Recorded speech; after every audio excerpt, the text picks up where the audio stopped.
What's up, everybody? Matthew here. Thanks for checking into the YouTube channel.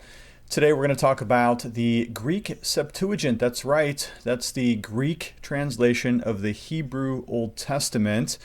I know that's a lot to think about right there, but the Septuagint was essentially the Bible of the early church. In fact, one of the things that we know for sure is that the early church was reading out of the Septuagint all of the time. In fact, every once in a while when you're looking in your New Testament and you kind of look at the New Testament quoting the Old Testament, if you kind of take that New Testament quote and go back and look it up in the Old Testament, you'll notice that sometimes they don't match exactly, and you're wondering, why is that? What's going on there? Well, probably it's because the New Testament author is quoting from the Septuagint rather than the Hebrew. So after I finished reading through the Greek New Testament, I think it was this summer, 2022, I decided I was going to spend several months reading through the Greek Septuagint next. Now, that is a massive task, and it would have taken me multiple years. So what I decided to do, instead of reading all the way through it, I just didn't want to commit that much time to it. I decided to instead skim it and to read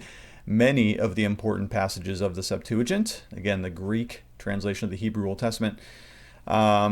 But not to read all of it. So before I even started, what I did was I prepared by reading a couple books about the Septuagint, and I want to recommend those to you. I will post links to these in the description of this video.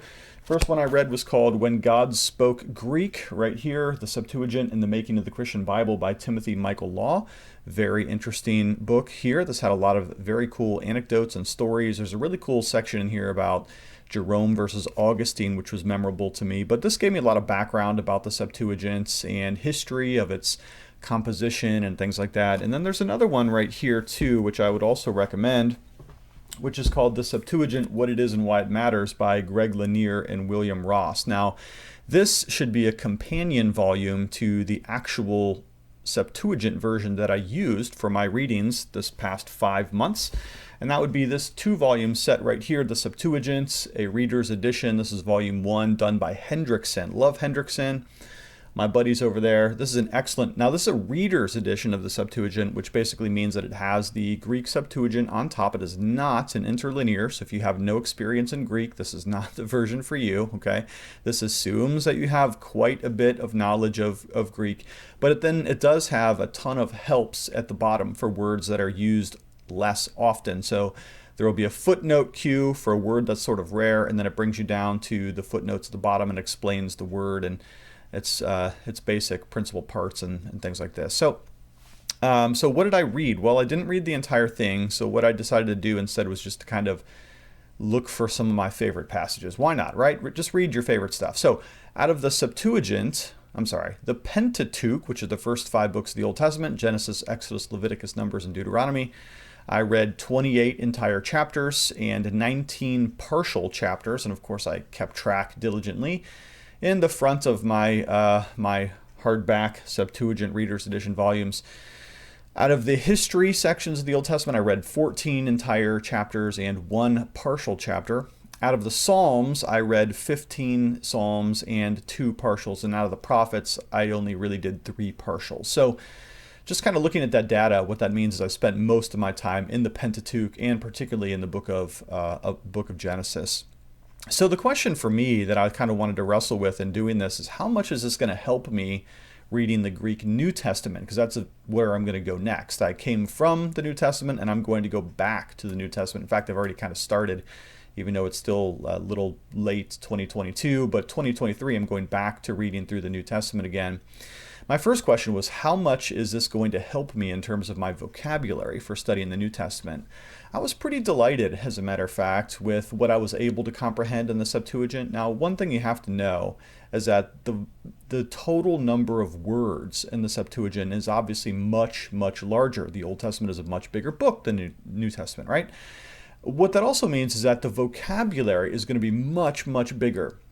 Because even if you had a really difficult, let's say a short essay, and you had a ton of regular novels, well, your regular novels are probably going to have a lot more words and more word variants than even a short, difficult essay or treatise, right? Just by sheer mass of the number of words.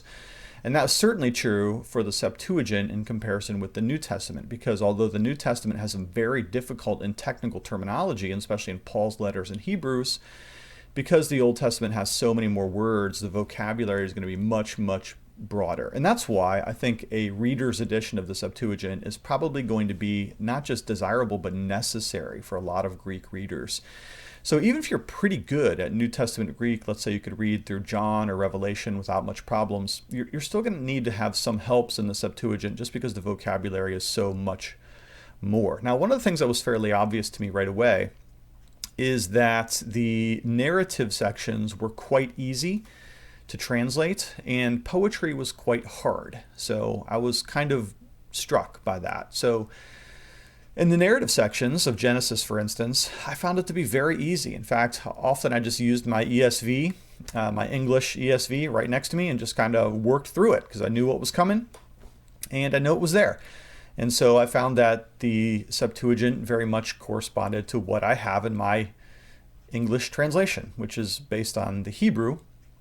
But nevertheless, there was quite a strong symmetry between what I was reading in English and what I was reading in Greek. So that was not difficult at all.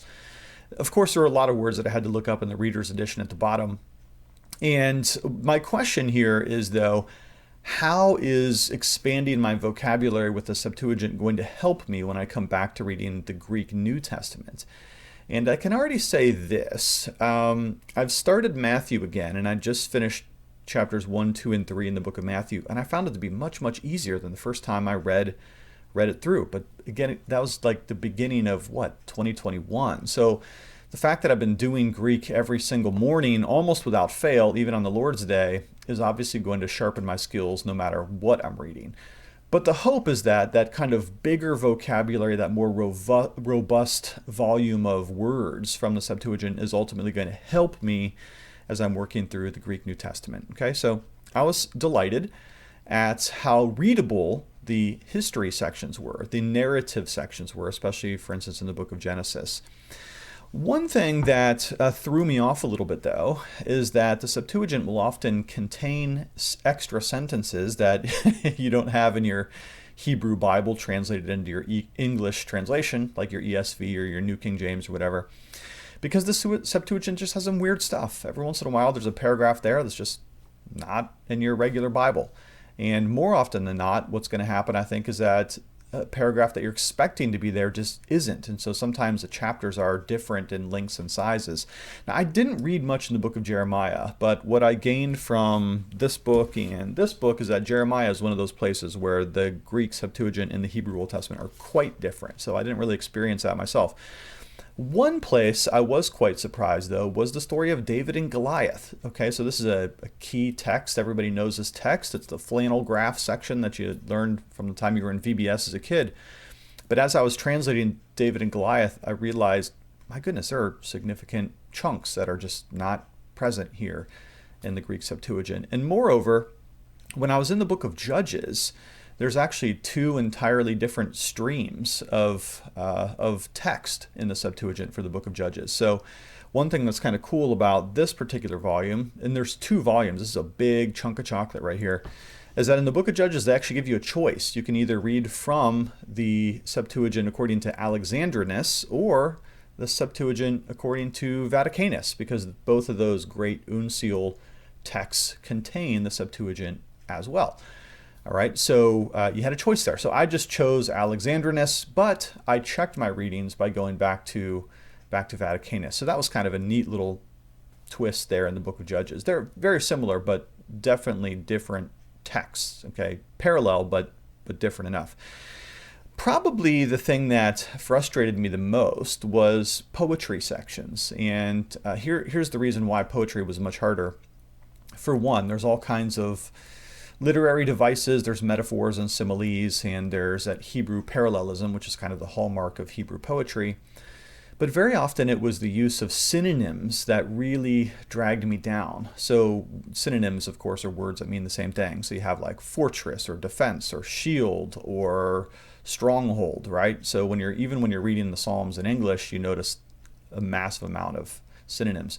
Well, all of that is just extra vocabulary. So if you're a decent Greek reader, what happens is you think you know that concept, but then in poetry sections, all of a sudden the author starts using multiple synonyms, and boom, there's the challenge to your vocabulary right there. Not only that, but Psalms is a little bit different in the Septuagint because there's 151 Psalms and the numbering is off. And it gets off very early on in the Psalm. So I found that to be frustrating, but a lot of people already know that. Also, the verse numbers are off by one because they include the footer or the footnote, subtitle as one of the verses, and then all the verse numberings are off by one too. So that was a little bit frustrating. Probably my biggest takeaway from reading the Septuagint is never skip the second reading. Now here's what I mean by that. Whenever I do my Greek reading in the morning, I read through it once and it's just kind of rough. You know, you've got your axe and you're just kind of hacking through the text, just trying to figure it out for the first time. More often than not, though, I go back and I read it smooth the second time. And that's where all the comprehension really just kind of gels for you. It's like that chili that you cooked it the first day, but the second day all the flavors have they've really juiced up, right? So the second reading, never skip the second reading. That's probably the most beneficial thing I can say. Again, I'll be very interested to know how much better my Greek New Testament reading is, having gone through 5 months worth of the Septuagint. So 5 months every day, learned a lot, glad I did it, but I'm also excited to be back in the New Testament as well. All right, well, that's my experience with the Greek Old Testament Septuagint. Love to hear your thoughts. If you have any experience with it too, let me know in the comments below. By the way, my name is Matt. I'm the pastor of Gospel Fellowship PCA. We're a Reformed Bible-believing church just north of Pittsburgh. Love to have you come check us out sometime. Don't forget my new book, Souls, How Jesus Saves Sinners, is available in paperback and Audible. All right, love you lots. Talk to you later.